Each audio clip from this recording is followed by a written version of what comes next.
はい、今ですね、うちのスタッフから、復活の祈りをやってて、自分も変わることできたんだとかで、家も良くなったんだとかいう方がおられるから、そこはどうなってんだと。実はね、勉強会でも出たんですけどね、それはやはり主の光があるからそうなりますよっていうふうにしか答えなかったんですけども、復活の祈りは弟子たちの復活です。ですから、祈りの文言ですね、祈願文の言葉を通りに、読んで、その通りに自分の心の中で思ったら、自分が復活するんですよね。自分の心が復活してくるんですよ。奇跡は何本でも起きるんですよ。その言葉に書いてあるものをそのままに素直に読めば、そういうふうになるんです。その中に書いているのは、主の復活は書いてないんです。書いてないですね。はい。弟子たちの復活のことを書いてある祈願文なんですね。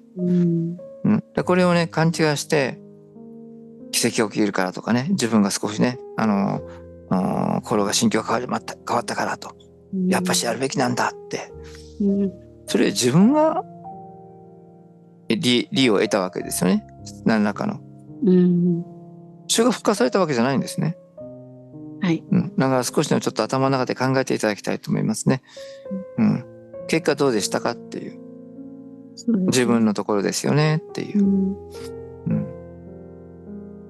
だから弟子のためにいただいた経文を、主のために援用してるという感じ。そうですね。ですよね。はい。でそれはもう本当に教えをねじ曲げてるってことに気がついてほしい。私ここねもう悲しくて仕方ないんですよ。なぜ主が弟子たちのために説いてくれたものをなぜそこの意味を変えて解釈を変えてやるのか、その解釈をどうして変えることができるのか。それは時代が変わればね、少しずつ時代に合わせてっていう話は先生はされました。しかし亡くなってすぐでしょ。時代変わってません。変わってないですね。すぐでしょ。でもそういう言い訳しますよね。もう言い訳の天才ですよね。もうそれどんなに言い訳しても天上界は1ミリとも宇宙の法則変わりません。執着は執着です。そしてその執着をものすごくみんなで集中して祈るってことは、悪想念をばらまいてるんですよね。ものすごい量の悪想念をばらまいてます。なぜかというと、幸福の科学で学んでるってことは心の探求してるってことです。少なくとも、そうすると心に力が出るんですよ。心に力が出た一般の方以上に出てるんであれば、その間違った思いというのはどうなりますか？広がりますね。広がりますね。そしてそれは戻ってくるんですよ、地球に。宇宙まで広がった思いというのは地球に戻ってきて、悪想念となってさまざまなことを起こします。だからこれ以上、ね、復活の祈りを続けることは、あんまり言いたくないですけどね、暗いところに一直線に走っていってるようなもんです。そしてその影響力は多くの方がその被害に遭ってます。そこをしっかりしていただければと思います。法を学んでたらわかるでしょう。悪想念がどういう仕事をするか。はい。学んでたらわかるはずですよね。ですね。その悪想念を自分が出してると気がつかないでしょう。思いたくもないですよ。考えたくもないでしょう。だからそういう厳しいことを言うものは悪霊だって言って私は叩くわけでしょう。よくよく考えていただければと思います。ね、いつもここで見ている方たち、多くの方にこの動画、限定で出しますけども、どんどん拡散して結構でございますので、拡散していただければと思います。録音でも録画でも何でもいいですから広げていただければと思います。よろしくお願いします。はい。はい、じゃあ終わります。どうもありがとうございました。ありがとうございました。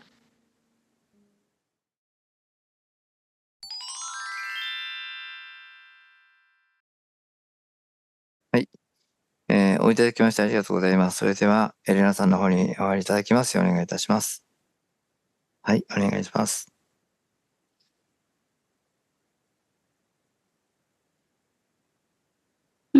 はい。はい、おいただきましてありがとうございます。はいはい。捜査先生ですか？すいません、どうもありがとうございます。はい、今、篠原さんの方から、このまま、亡くなった方はどこに行くかとかいう話はあってましたけども、恐れます。もう一度、お言葉いただければと思います。よろしくお願いします。考え方において間違った考えを持ったまま亡くなった場合はね、やはり明るいところには帰れないですね。たとえ、弟子であろうと、会員であろうと、職員であろうと、幹部であろうと、そんなことは関係ない。心の中にどのような世界を持っているかということが全てを決める。だから、暗いところに落ちてる人もいるでしょう。それがどの程度暗いところにあるかということは人それぞれだと思います。少なからず他の人々に影響を与えながら自らもその考え方が間違っていたとしたならば、あんまり明るいところには帰れないね。私はそう思いますよ。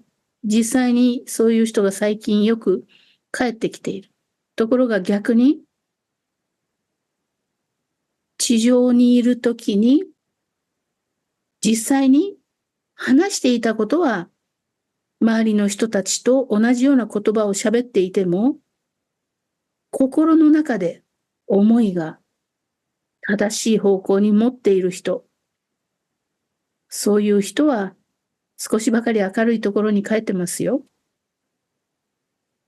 まあそれがね、非常に不思議なところで、なかなか難しいところだと思いますけれど、要は悟りがどうであるかということです。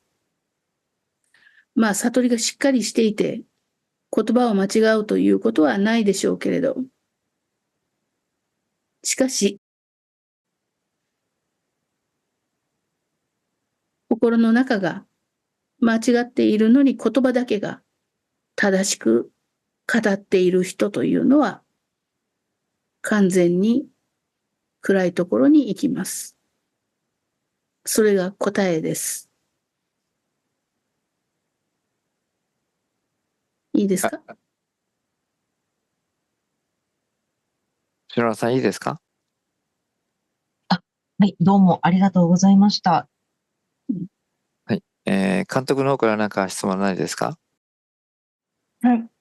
つまり要約すると、今、幸福の科学の理事なり、職員さんなりが旗を振って、皆さんに復活の祈りを先導している。その心自体が間違っている場合は、暗いところに落ちるということでしょうか。そういうことですね。たとえ理事であろうと、理事長であろうと、そんなことは全く関係ないんです。立場なんか全く関係ないんです。その心の中にどのような世界を展開させているか、それが全てを決めます。しかし本人は帰ってきてみないとわからないと思ってるでしょう。今地上でやっていることが間違っていないと思っているとするならば、そこには三次元的な条件、事情、そういったものを鑑みて、自分としてはこれが正しい判断だというふうに考えているに違いない。ところが、こちらに帰ってきてみると、それらがことごとく間違っていたということをいずれ知ることになります。まあ、真理を学んでおきながら、心の悟りということを多くの人に教えていながらにして、その状況ということは非常に残念でなりません。しかし、それが事実です。以上です。はい。ありがとうございます。本当に、細かいことまで教えていただきまして、本当にありがとうございます。しっかりと伝えていきたいと思います。ありがとうございました。はい。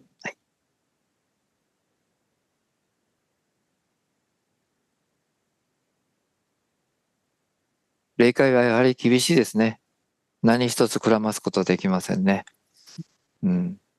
ですね。同じようなことを語ったとしても、その人の心がどうであったかというところを言われてますね。監督どうですか？はい。主の口からはっきりとおっしゃってくださったことで、明確で分かりやすく、またこれをいろんな人に伝えて広めていって、変えていきたいなって思いました。はい。どうもありがとうございました。これで終わります。ありがとうございました。はい。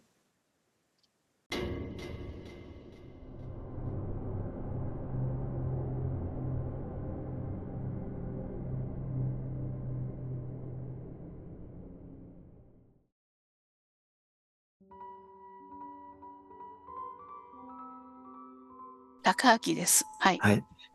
お父さんの守護霊さんになりますかね。そうです。あ、そうですか。はい。はい。高明さんの時代に持ち越した問題。持ち越した問題。それを引き継いでると思うんですね、問題集が。はい、はい。はいはい。ですから、高明さんの時のちょっとそういったエピソードなんか教えていただけませんか？はい。木々の生い茂った深い山でした。ちょっと無理をして登ったと思うんですね。足を滑らして落ちたんです。落ちました。はい。足の骨を折りました。上がれなくなってしまって、それっきり。そこで亡くなられたんですか？そうでした。多分そうです。私の記憶はもうそこで、途絶えてますね。だから今の痛み、足の痛みはそこの骨の骨折のところですか？多分そうでなかろうかと思いますね。なるほどね。はい。